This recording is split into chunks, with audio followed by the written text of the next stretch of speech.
Au nom du Père, du Fils et du Saint-Esprit, ainsi soit-il. Donc je voudrais revenir une nouvelle fois sur ce sujet de la juridiction de l'Église suite à un exposé que M. Écart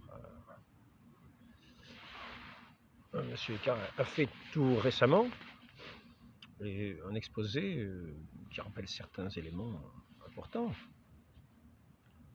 en particulier cette indéfectibilité, cette infaillibilité qui a été promise à l'Église, cette juridiction qui est importante, qui est un caractère, avec le gouvernement, ce magistère, et, le gouvernement et l'enseignement, qui est garanti par notre Seigneur Jésus-Christ, les promesses de l'assistance du Saint-Esprit, et que cette juridiction doit toujours demeurer dans son Église. De plus, il nous rappelle aussi un point, pour le vérifier, que des papes ont-ils chuté, demande-t-il. C'est faux. Il y a certains qui diraient des papes ont chuté. Il rappelle c'est faux. Constitution de Vatican I, dit-il, le siège de Pierre est toujours resté pur de toute erreur. Donc c'est une des constitutions de Vatican I, le siège de Pierre est toujours resté pur de toute erreur. Et, est-il rajouté, ce charisme, jamais en défaut, a été donné par Dieu à Pierre et ses successeurs sur ce siège. Et je crois qu'il nous rappelait aussi cette parole de Saint Grégoire, le patriarche de Constantinople, qui commençait à le prendre un petit peu de haut, en disant « Regardez votre siège, il y a déjà eu des corruptions ». Donc souvenez-vous que cette promesse a été faite au siège de Pierre de confirmer les frères dans la foi. Et donc M. Écart rappelle toutes ces choses-là. Donc que je peux davantage encore confirmer par certaines paroles de certains papes. Hein.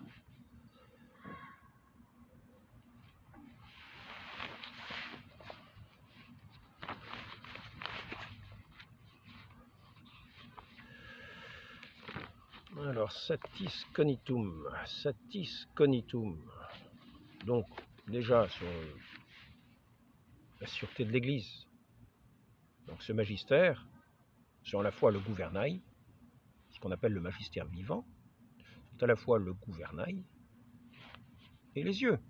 Parce que les yeux de la foi, donc infaillibles, promises à ce magistère de l'Église, les yeux de la foi pour guider toute l'Église, et le gouvernail pour gouverner, pour se diriger au milieu des flots quelquefois impétueux, au milieu des tempêtes.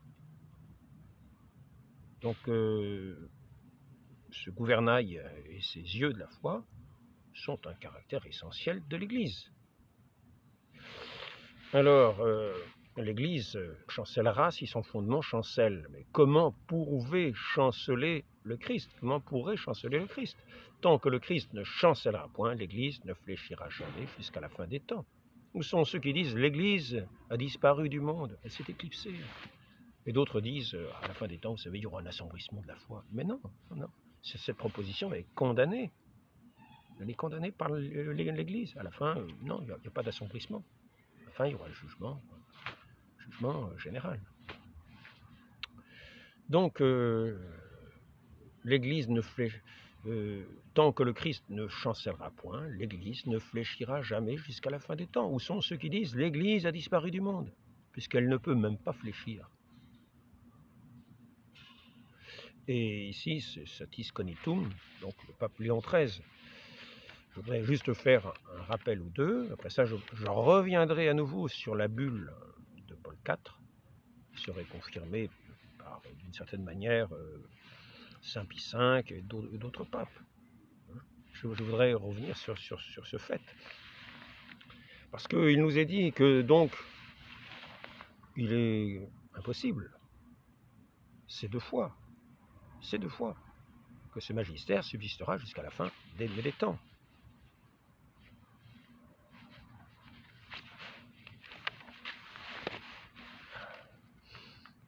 Je peux rappeler certains enseignements plus clairs à ce sujet.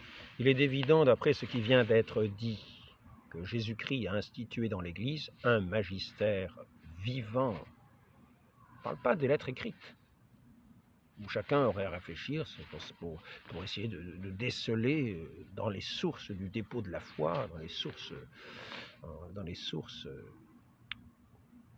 de la révélation, ce qu'il faut comprendre exactement de la foi, et ça serait à chacun de réfléchir et de discerner les choses essentielles pour être éclairé, pour se guider et juger éventuellement le magistère. Non, ce n'est pas ça qu'il est dit. Il est dit, il est évident d'après ce qui vient d'être dit, que Jésus-Christ a institué dans l'Église un magistère vivant, authentique et de plus perpétuel. Perpétuel. Perpétuel. C'est-à-dire qu'il ne s'arrête pas. Même en cas de mort de pape, il nous est bien signifié, il nous est bien rappelé que même, je l'ai déjà dit plusieurs fois, et je le répète encore,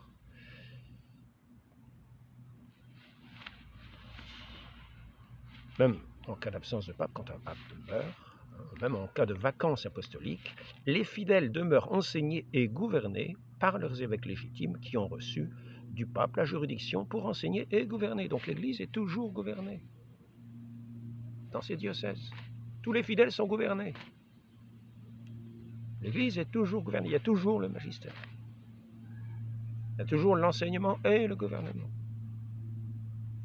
Mais pas par n'importe qui, pas par des schismatiques, non, par ceux qui ont été en union avec le dernier pape, qui sont en union avec celui qui exerce, qui est sur le Saint-Siège. Ils cherchent à prendre au piège le pontife romain et les évêques successeurs de Pierre et des apôtres et à ruiner la réalité du pouvoir de juridiction, à les transférer au peuple, comme ils disent, à la communauté. C'est-à-dire que, étant donné qu'on... je vais en arriver après, je vais me donner encore une parole. Hein. Dieu, pour en revenir à ce magistère, Dieu a donné à son Église un magistère vivant. Le magistère vivant, je rappelle ce que c'est. Le collège des apôtres, à la tête duquel est Saint Pierre, leur chef.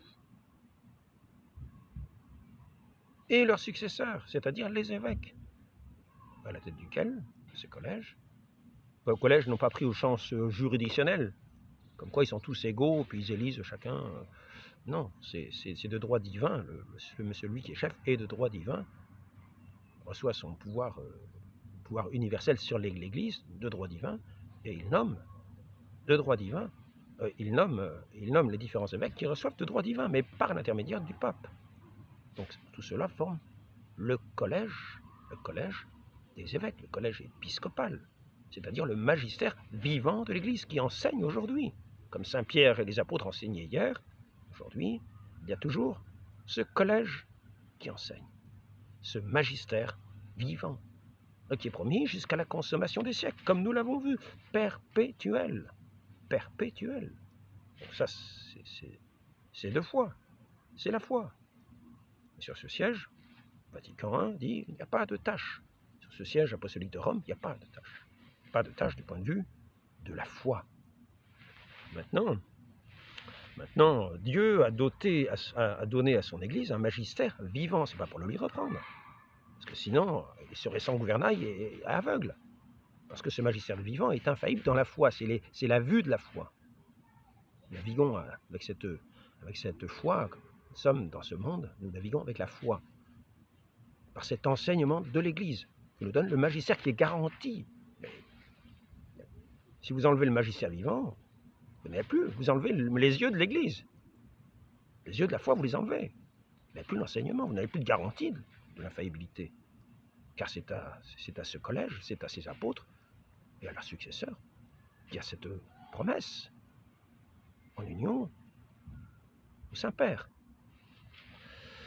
Dieu a donné à son Église un magistère vivant en même temps que les sources sacrées pour éclairer et pour dégager ce qui est contenu qu'obscurément et comme implicitement dans le dépôt de la foi. Et ce dépôt, ce n'est ni à chaque fidèle, ni même aux théologiens que le Christ l'a confié pour en assurer l'interprétation authentique, mais au seul magistère vivant, C'est pas aux fidèles de scruter de cette façon-là et de voir ce qui est implicitement et explicitement et de déterminer ce qui est hérétique ou ce qui ne l'est pas. Il faut écouter le magistère. L'Église, alors, et ce dépôt, ce n'est ni à chaque fidèle, ni même aux théologiens, que le Christ l'a confié pour en assurer l'interprétation authentique, mais au seul magistère de l'Église, par la voie ordinaire, par la voie extraordinaire, et par les saints conciles, comme le Concile Vatican II, où le magistère était réuni en entier.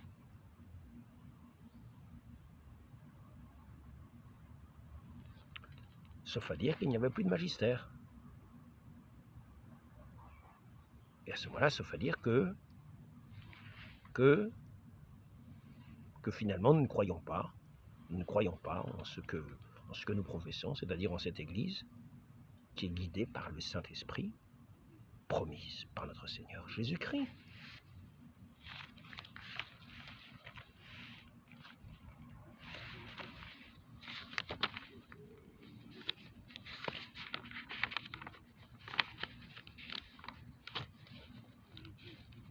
La théologie laïque, c'est-à-dire ce sont les laïcs qui se mettent à faire les théologiens. Nous avons ce professeur qui nous a fait cet exposé sur la juridiction.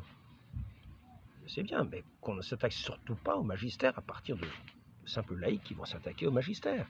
Hein. Que nous dit... alors ici, nous avions le texte de Humani Generis, hein, Pie XII, au sujet du magistère, hein, qui a été donné à l'Église, le magistère vivant, ainsi que qui a été donné en même temps que les sources sacrées pour éclairer, pour dégager le contenu qui est obscurément comme implicitement dans le dépôt de la foi. C'est lui qui a ce don particulier, qui sont les yeux de cette arche sainte qu'est l'Église. C'est ce magistère. La théologie laïque. Alors, il faut cependant retenir au sens opposé qu'il n'y a jamais eu et qu'il n'y a pas et qu'il n'y aura jamais dans l'Église de magistère légitime des laïcs, soustrait par Dieu à l'autorité, de manière providentielle ou pas, à l'autorité, à la conduite vigilante du magistère sacré. Bien plus, le refus même de se soumettre fournit un argument convaincant et un critère sûr. Les laïcs qui parlent et agissent de la sorte ne sont pas conduits par l'Esprit de Dieu et du Christ. Donc nous savons de foi que ce magistère, que ce siège est indemne, que c'est un don de Dieu, que c'est un don de Dieu jusqu'à la fin des temps. Il est exempt de toute tâche du point de vue de la foi. Tout homme est pécheur, mais du point de vue de la foi, il a été dit exempt de toute tâche, comme je l'ai dit tout à l'heure. Le siège de Pierre est toujours resté pur de toute erreur. Ce charisme, jamais en défaut, a été donné par Dieu à Pierre et à ses successeurs sur ce siège. Je vais en venir après ça à la bulle de Paul IV.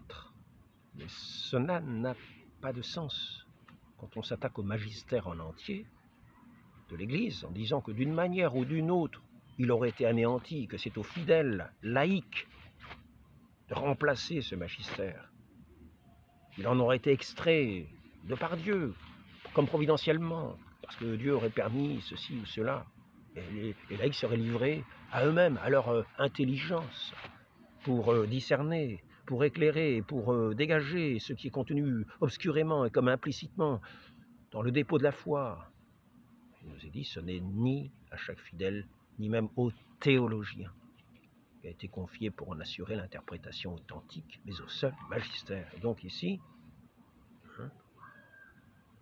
il n'y a jamais eu, il n'y aura pas, il n'y aura jamais dans l'Église de magistère légitime des laïcs soustrait par Dieu à l'autorité, à la conduite vigilante du magistère sacré. C'est-à-dire, admettons qu'il n'y en ait plus. Ça n'existe pas, ça n'existera jamais. Le refus même de se soumettre fournit un argument convaincant et un critère sûr. Les laïcs qui parlent et agissent de la sorte ne sont pas conduits par l'Esprit de Dieu et du Christ.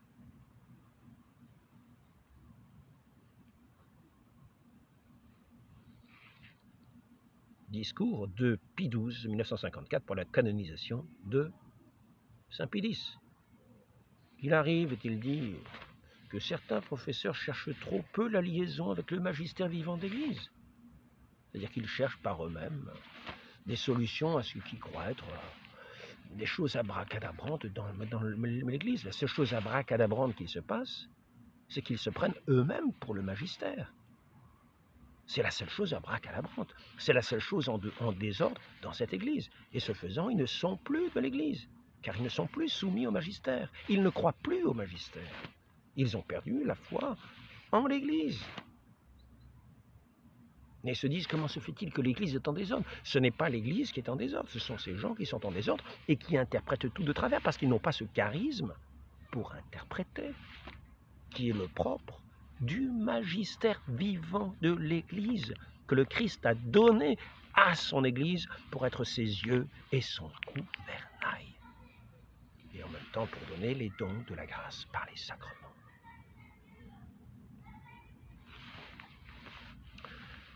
Donc, je n'aime pas mettre des tas de références, c'est tout à fait inutile. Hein. C'est tout à fait inutile. Je pourrais mettre des références en dessous de cet exposé de M. Écart sur la juridiction. Je mis, peut-être ça va être effacé, je n'en sais rien. Je mis quand même quelques notes, des références. Ceux qui veulent pourront aller le consulter. Maintenant, la chose est la suivante. La chose est la suivante. Quand on sait que ce magistère est établi par le Christ, hein,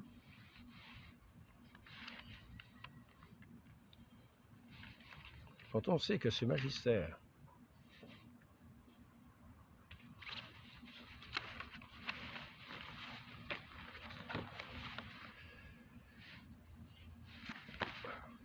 l'Église pourra-t-elle manquer de force et d'efficacité quand le Christ lui-même lui prête son assistance continuelle?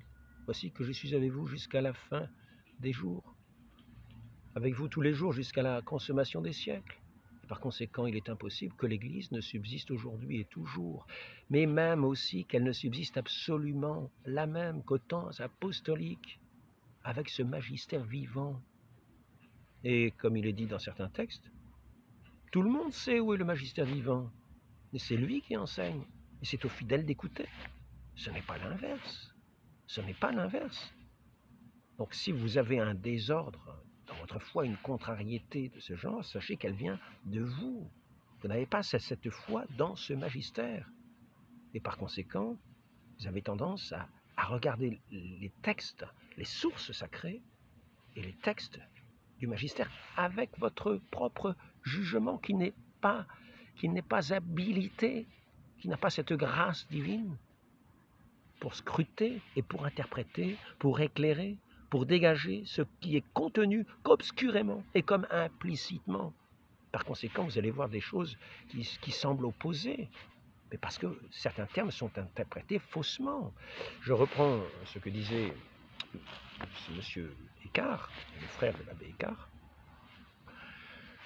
du père, il me semble qu'il a changé, c'est plus l'abbé Écart, il me semble que je ne sais plus prénom.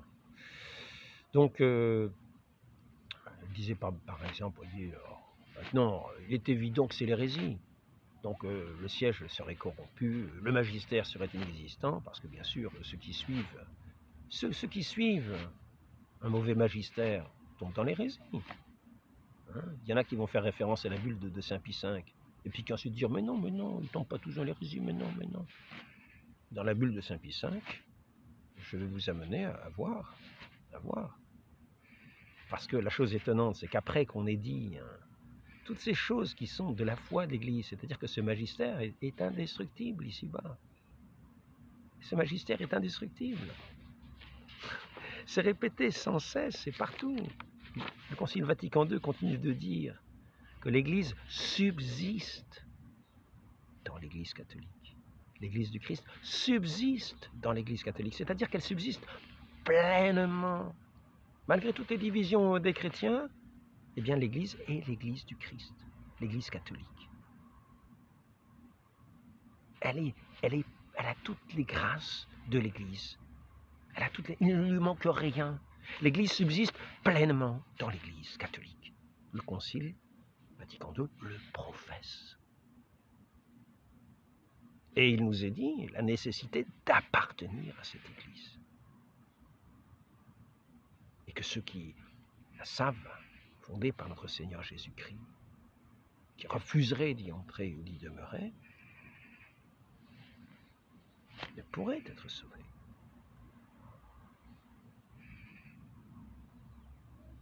L'Église, ce n'est pas l'Église de Satan, c'est l'Église de notre Seigneur Jésus-Christ. Il n'y en a qu'une. Une seule foi, un seul baptême, un seul Esprit Saint, un seul Seigneur. Une seule Église, une, l'Église une. Parce que nous sommes tous un dans cette Église, en union avec le pasteur, le Christ, sur lequel le Christ fonde son Église. Qui reçoit la juridiction, le pouvoir de gouverner, et par lequel est transmis, même si c'est de droit divin, par lequel est transmis ce pouvoir, ce magistère à tous les évêques. Tous les évêques qui ont été désignés par lui, qui ont reçu ce pouvoir de lui, mais pas des autres qui sont schismatiques, qui ne le considèrent pas, qui le considèrent comme un hérétique. Non, non. Ceux-là n'ont pas foi dans l'Église. C'est ce qui leur manque. Je ne vais pas vous ressortir ce qui est dit dans le catéchisme, je crois que c'est le chapitre 10, catéchisme de Trente. On n'est pas hérétique simplement parce qu'on fait une erreur dans ceci, non. Et à ce sujet-là, on n'est pas non plus hérétique parce qu'on fait une erreur. Donc, je voudrais en revenir maintenant à ce qui est dit, parce qu'après avoir souligné la nécessité de ce magistère, infaillible, indéfectible, M. Écart va s'étonner, se dire, mais comment ça a pu arriver? Nous constatons les hérésies. Alors ici, tu as un exemple d'hérésie. La bénédiction des unions contre nature. Par le pape François, c'est tellement évident. Mais non, il n'y a jamais eu de bénédiction d'union contre nature. Il n'y a jamais eu d'union de bénédiction contre nature. Il n'y a jamais eu d'union, de bénédiction d'union contre nature. Non, la bénédiction de couple. Une expression qui peut être difficile à saisir. Ce sont les personnes qui sont bénies. Ce ne sont pas ce sont les personnes qui sont bénies. Ce n'est pas éventuellement des unions contre nature qui sont condamnées dans ce document.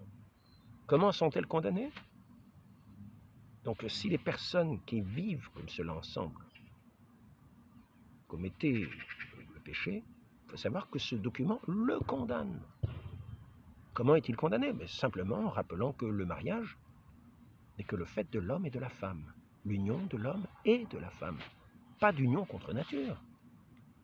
Et qu'en dehors du mariage, toute relation de ce genre serait péché grave.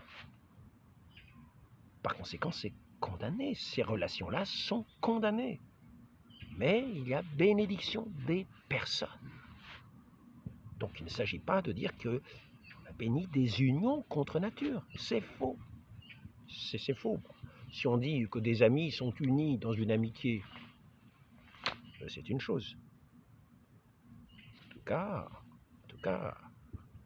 tout cas, rien qui ressemble à un mariage n'est béni dans cette bénédiction. Ce sont simplement des personnes. Et il faut bien savoir que ces relations, les relations qui restent pécamineuses, sont toujours condamnées dans ce même document. Donc, M. Écart a commis une erreur. Pas confondre couple et union. Union contre nature.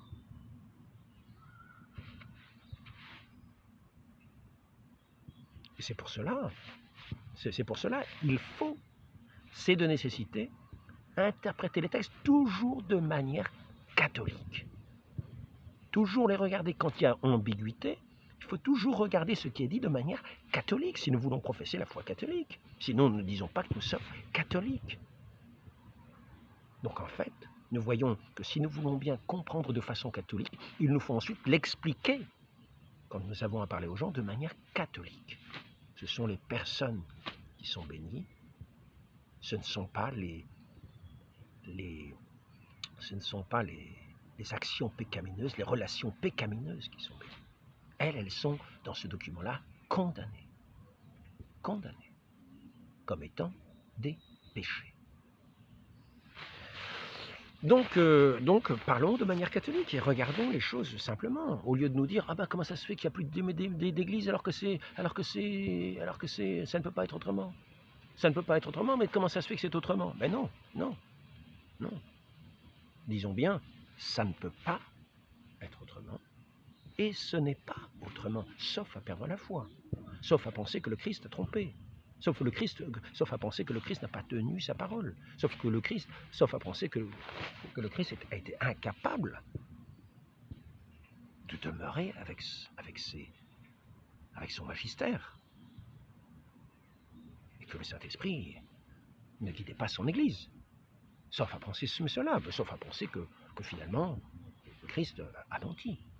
Et par conséquent, c'est perdre la foi en lui. Et oui.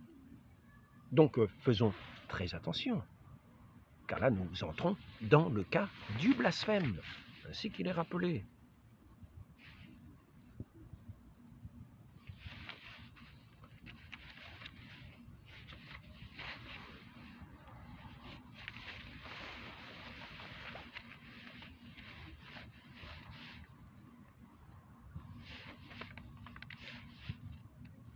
Puisqu'il cherche à prendre au piège le pontife romain, les évêques, successeurs de Pierre et des apôtres, et à ruiner la réalité du pouvoir de juridiction, c'est-à-dire qu'on les discrédite. On dit, bah non, il n'y a plus de magistère, ils sont tous hérétiques. Donc, notre déclaration à nous suffit à leur faire perdre le pouvoir. Il faut une déclaration, mais c'est la nôtre qu'il faut. C'est pas celle du magistère.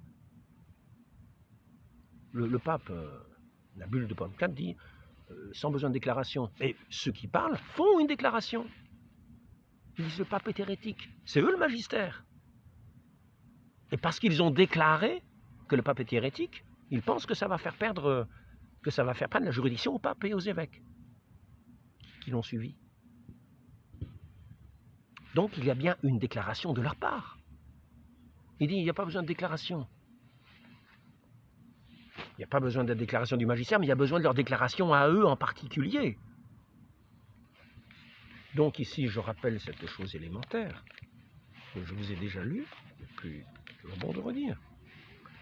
Dieu a donné à son Église un magistère vivant, en même temps que des sources sacrées, pour éclairer, pour dégager ce qui est contenu qu'obscurément et comme implicitement dans le dépôt de la foi. Et ce dépôt, ce n'est ni à chaque fidèle, ni même au théologien que le Christ l'a confié pour en assurer l'interprétation authentique, mais au seul magistère de l'Église par voie ordinaire et par voie extraordinaire.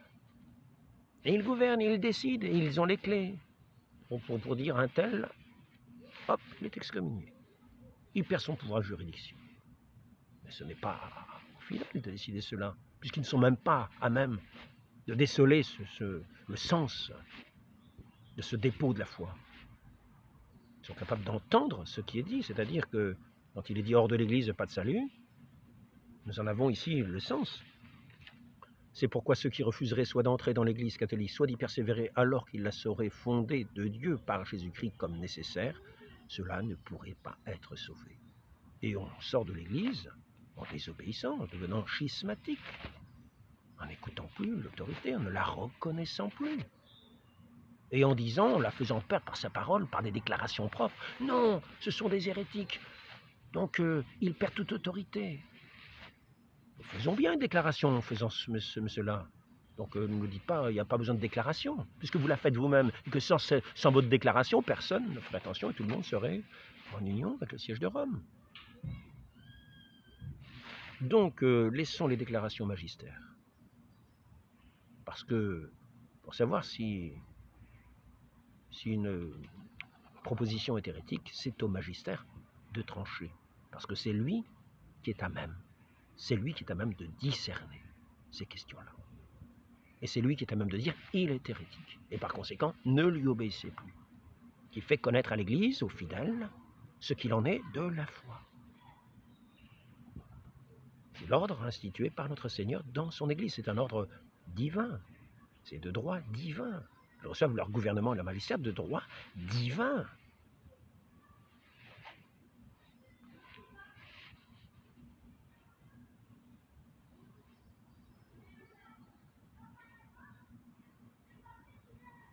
Ce que je viens de dire au sujet de ceux qui refuseraient soit d'entrer dans l'Église catholique, soit d'y persévérer alors qu'il la serait fondée par Dieu, de Dieu par Jésus-Christ comme nécessaire, cela ne pourrait pas être sauvé, c'est de Vatican II.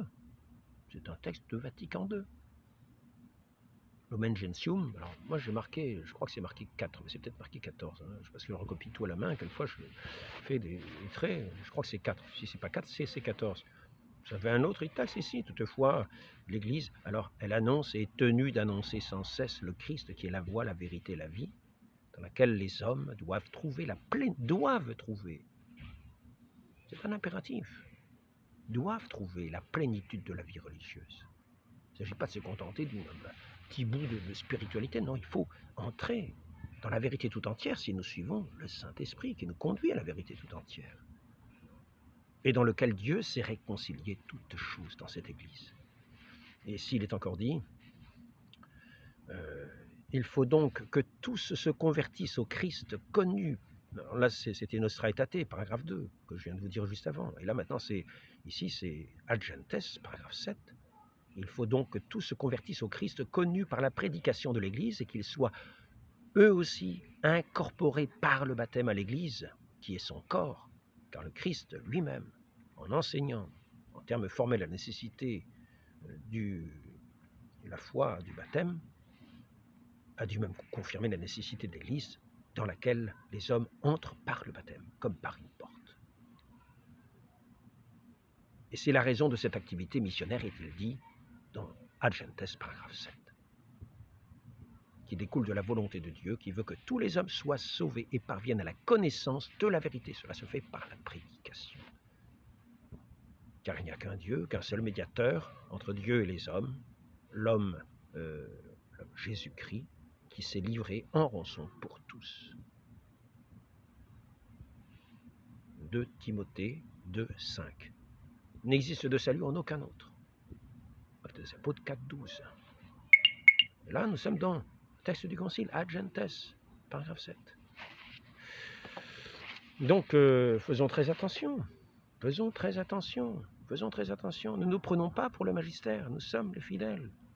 Dans un texte de l'Église, il est dit, mais je ne l'ai pas sous les yeux, comme je ne le trouverai pas, ça sert à rien que je le cherche. Tous savent où est le magistère. C'est à lui d'enseigner, c'est à nous d'écouter, c'est aux fidèles d'écouter. Donc maintenant,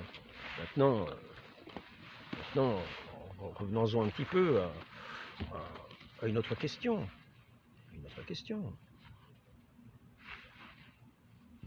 Car il est bien... Certains vont parler de la bulle de Paul IV. J'en ai déjà dit un mot au sujet de la déclaration que certains parmi vous font. Ils disent, ah, il est hérétique, donc il a perdu juridiction. C'est vous qui faites la déclaration. Et vous n'avez pas à la faire, car ce n'est pas à vous qu'il revient de la faire. Vous n'êtes pas ce magistère. S'il y a une déclaration à faire, vous la faites. Mais c'est à ceux qui tiennent nom de l'Église, qui parlent en autorité de l'Église, à qui est remis le gouvernement, de la faire. C'est eux qui ont autorité. C'est eux qui sont le magistère de l'enseignement. C'est eux qui sont les yeux de l'Église, et qui peuvent le faire. Les seuls habilités. Ce n'est pas aux théologiens, ce n'est pas aux fidèles. Donc, où est-ce que c'est? L'institution magistère divine, afin que nous puissions satisfaire au devoir d'accepter la véritable foi et de persévérer dans cette foi et par son Fils unique, a fondé l'Église et l'a munie de signes reconnaissables de sa fondation, afin qu'elle puisse être reconnue par tous comme la dépositaire et la maîtresse de la parole révélée, d'Hensinger 1793. On doit croire de foi divine et catholique tout ce qui est contenu dans la parole de Dieu, écrite et transmise, ce qui est proposé par l'Église.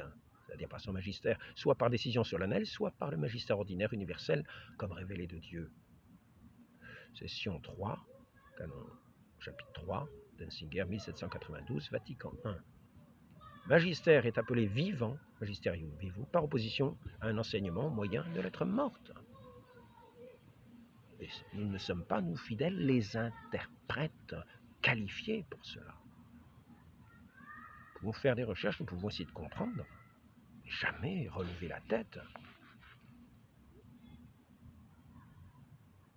Seul le magistère institué par le Christ a autorité pour faire une interprétation authentique du dépôt de la foi. Dieu a donné à son Église en même temps que les sources sacrées, magistère vivant pour éclairer, pour dégager ce qui est contenu obscurément, etc. Pie XII, Humani Generis. Tous savent à qui a été confié le magistère de l'Église. Le devoir des autres est de l'écouter avec indéférence et de se conformer à sa parole. Benoît XV, ad beatissime apostolorum. Nous y sommes arrivés. Donc, il peut arriver que nous ne comprenions pas certaines choses, parce que les termes sont très ténus. Et en plus, nous n'avons pas toujours la bonne volonté pour interpréter ces termes de manière catholique. Donc, remettons-nous plutôt, nous, en cause, que cet acte de foi en l'Église, avec son magistère vivant, perpétuel jusqu'à la consommation des siècles.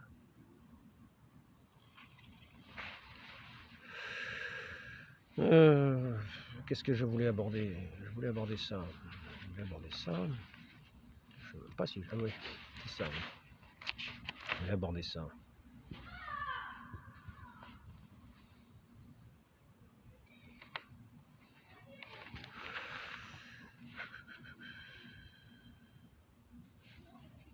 Après une deuxième, après une première, voilà. Évite l'hérétique après une première et une deuxième correction. Je l'avais déjà dit. Évite l'hérétique après une première et une deuxième correction. Donc nous ne sommes pas à dire, dès qu'il y a un hérétique, il est chut. On le tient comme si c'était déjà un païen, un publicain. Non, non. Évite l'hérétique après une première et une deuxième correction. Alors c'est, je ne sais pas si c'est Timothée ou Tite, je me souviens plus. Je me souviens plus de l'épître. Hein. Je l'ai écrit ailleurs, ça. Hein. Donc nous voyons bien que ce n'est pas aussitôt, il se peut qu'une personne soit hérétique et qu'elle ne soit pas du corps de l'Église, mais du point de vue de nous autres, qui ne sommes pas dans ses pensées, qui ne sommes pas dans son cœur, n'est pas à nous, du premier coup, de savoir s'il est hérétique. Donc il est dit dans cette écriture, avec la prudence que la parole de Dieu a toujours,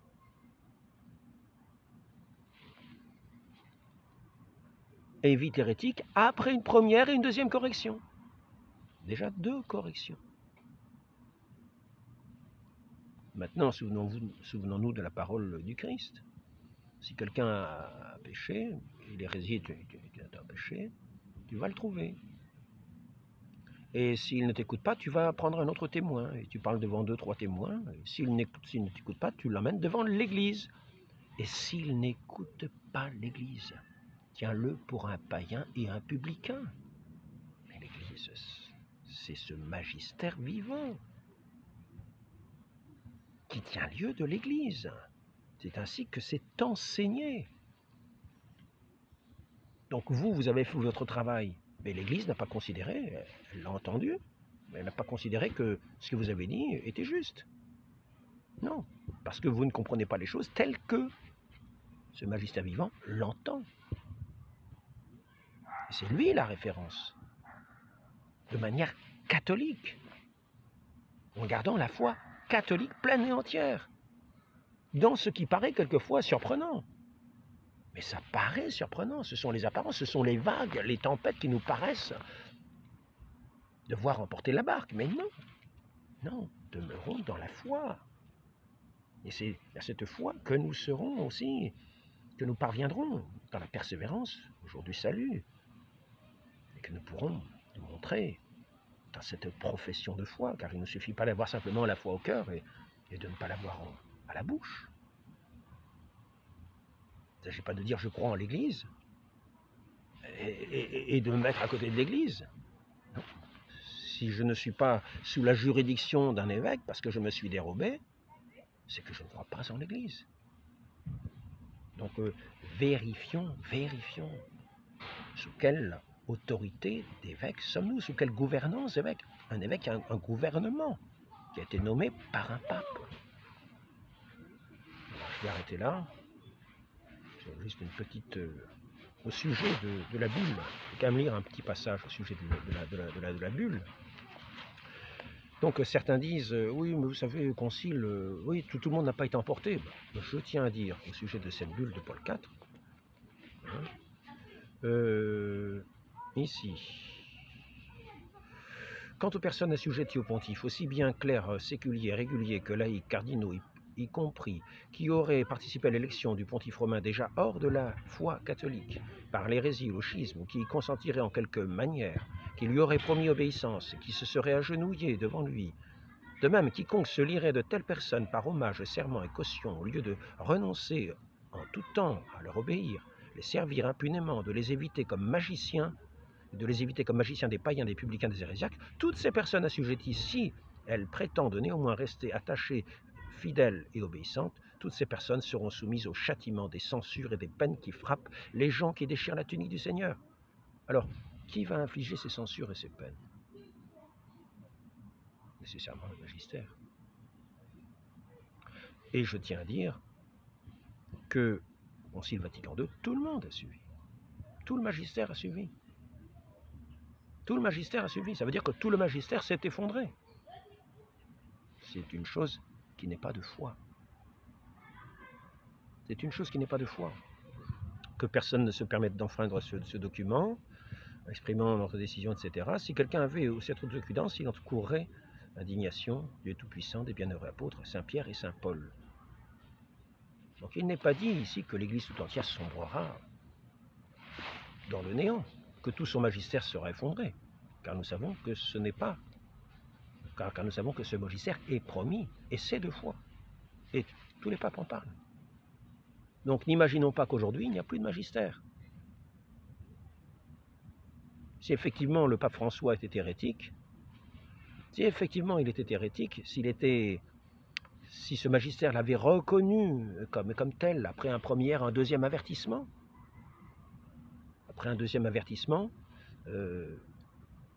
par l'ensemble du magistère.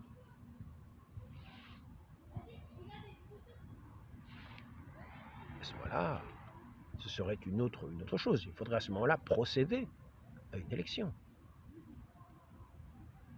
Mais mis à part la déclaration des personnes particulières, de personnes schismatiques, qui ont fini d'être liées à ce magistère par le schisme, qui n'ont plus cette juridiction. À ce moment-là, il faut bien savoir qu'ils ne gouvernent rien. Et que par conséquent, le magistère serait devenu un néant. Ce qui n'est pas possible. Ce n'est pas possible. Donc comprenons bien que le magistère enseignant, qui sont les yeux et le gouvernail de l'Église, est toujours présent. Et que chaque fidèle doit être soumis à ce magistère. C'est une promesse du Christ. L'assistance du Saint-Esprit dans son Église. Donc ne nous amusons pas. Ne nous amusons pas. Ici, il a dit si ceci, si cela. Mais il est de foi que le magistère demeurera toujours le magistère vivant. Et que ce n'est pas aux fidèles, ni même aux théologiens.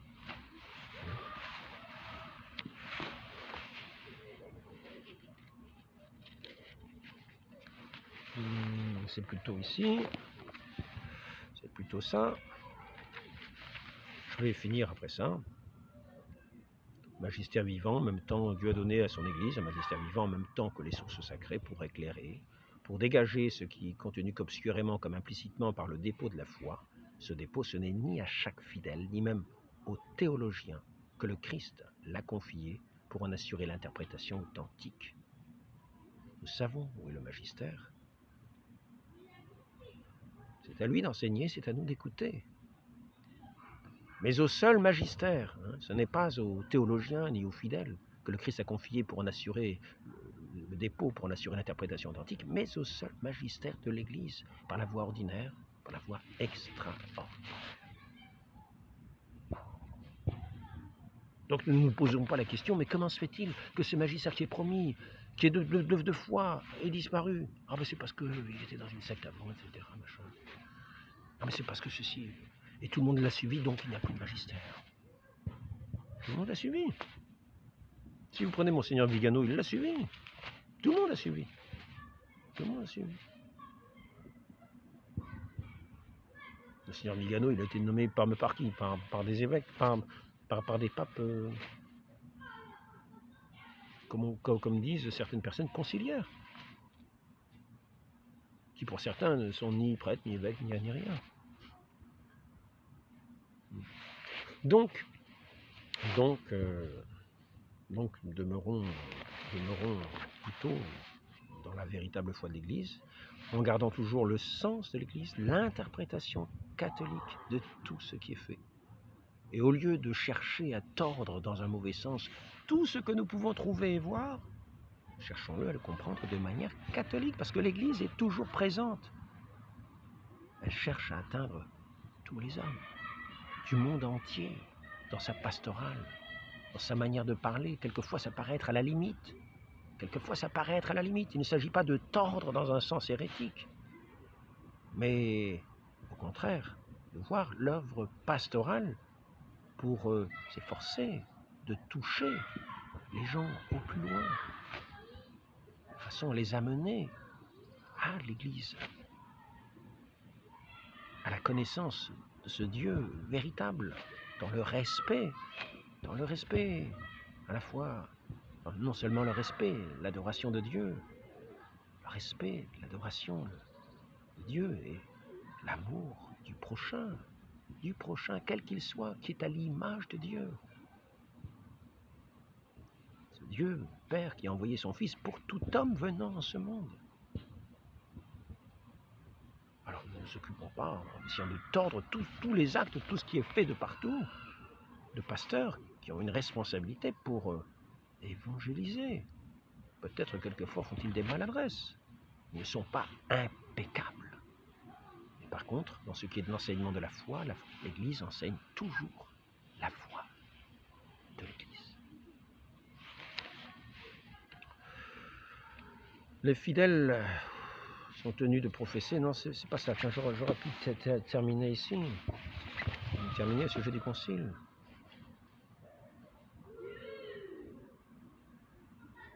Il est encore un autre point que nous devons relever, toute cette richesse doctrinale de Vatican II ne vise qu'à une chose, servir l'homme.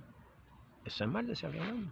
Notre Seigneur s'est mis à genoux aux pieds de ses disciples pour leur laver les pieds, pour nous apprendre à faire pareil, servir tout homme en ce monde.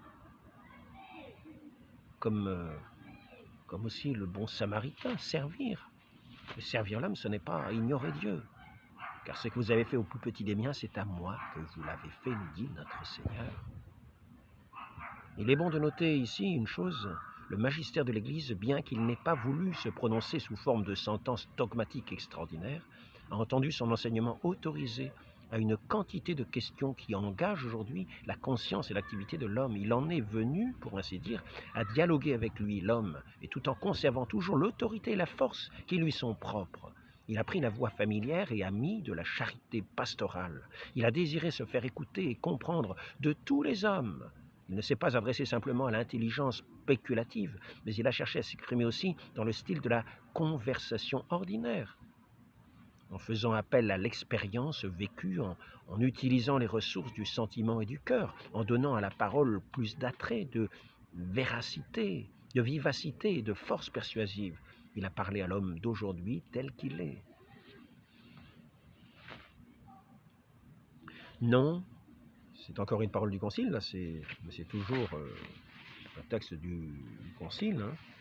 Non, l'Église n'a pas dévié, mais elle s'est tournée vers l'homme, et celui qui considère avec attention cet intérêt prépondérant porté par le Concile aux valeurs humaines et temporelles ne peut nier d'une part que le motif de cet intérêt se trouve dans le caractère pastoral que le Concile a voulu et dont il a fait en quelque sorte son programme, et d'autre part, il devra reconnaître que cette préoccupation elle-même n'est jamais dissociée des préoccupations religieuses. La personne humaine a un droit, alors ce n'est pas ça, des préoccupations religieuses les plus authentiques, qu'il s'agisse de la charité qui seule suscite ces préoccupations, et là où se trouve la charité se trouve Dieu, ou du lien constamment affirmé et mis en valeur par le Concile existant entre les valeurs humaines et temporelles et les valeurs purement spirituelles. Dieu s'est incarné, religieuses, éternelles. L'Église se penche sur l'homme, sur la terre et sur la terre, mais c'est vers le royaume des cieux de Dieu que son élan se porte la porte. Donc, tenons bien compte de ces avertissements et sachons reconnaître cette façon d'agir qui peut peut-être être déconcertante, mais qui ne change rien à sa foi. Nous sommes toujours dans ce vaisseau de l'Église. Soyons bien des agneaux bien dociles, bien confiants. Si nous avons foi au Christ, ayons foi en son Église, qui subsiste toujours dans l'Église catholique. Non pas ailleurs, nulle part ailleurs, mais dans l'Église catholique, elle subsiste entièrement et pleinement dans son magistère vivant, dans ses sacrements, dans sa foi, dans tout ce qu'elle est, dans tout ce qui la constitue. Très sainte Vierge Marie, Mère de l'Église, tenez-nous, tenez-nous, tenez-nous. Non pas de dire, de faire des déclarations. Ah, j'ai déclaré qu'il était hérétique.